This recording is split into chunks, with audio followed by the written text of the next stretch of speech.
In the western state of Punjab, every year around November, at the end of the rice harvesting season, thousands of acres of land are set on fire. It's the cheapest way to clear the fields. But the practice of stubble burning has been banned since 2015. This farmer knows he is breaking the law, but he cannot afford to change his ways. He speaks to us on condition of anonymity. Government officials sit in their offices with their big salaries, and they're only good at telling us, do this or do that. The machines to clear the lands are efficient, but we can't use them on our small tractors. We'd have to buy a big tractor, which would cost about 1,000 euros, and that's way too expensive for us. Also, the government is not providing subsidies to small farmers like us. Around 35 million tons of stubble goes up in smoke every year in India. Gurbachan Singh, who stopped the practice 20 years ago, finds the situation deplorable.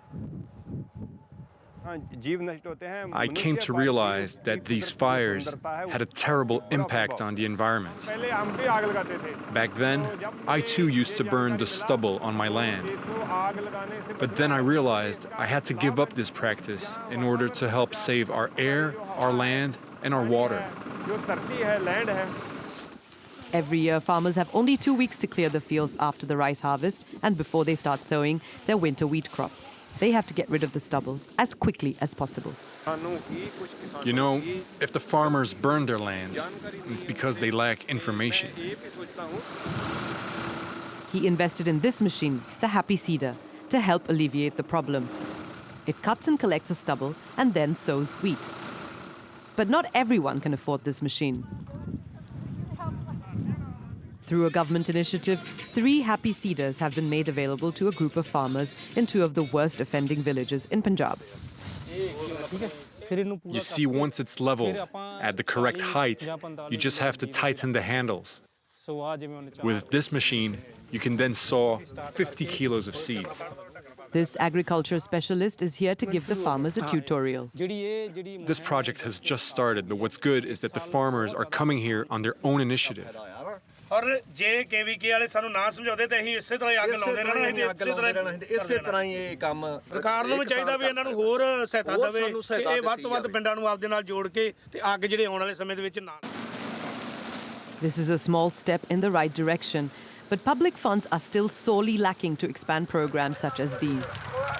Stubble burning releases fine black carbon into the air, particles that are extremely carcinogenic and contribute to climate change. The smoke from the fires reaches Delhi just as winter sets in. This smoke, along with vehicle exhaust and toxic industrial emissions, makes the air unbreathable and even deadly.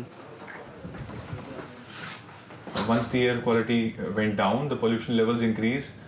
Say for the last 1 month, we've seen that the number of patients has actually increased a lot. Effects of air pollution can be on a lot of organ systems, not just the lungs and heart. So there are a lot of patients in whom attributable mortality is due to air pollution. So it is a big health risk.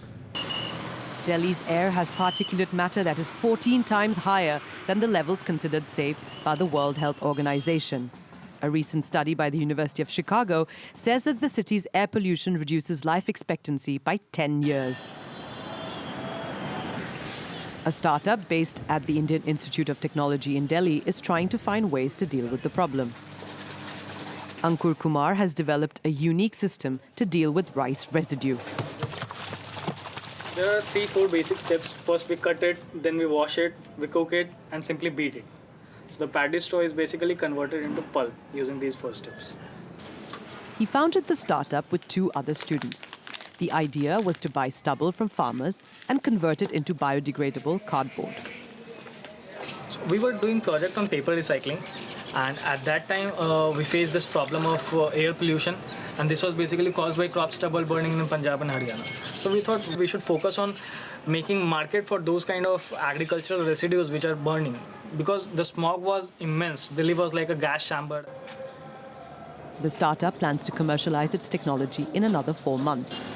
While these individual efforts are commendable, critics argue that there needs to be greater political will to comprehensively tackle the problem in a country which has 11 of the 12 most polluted cities in the world.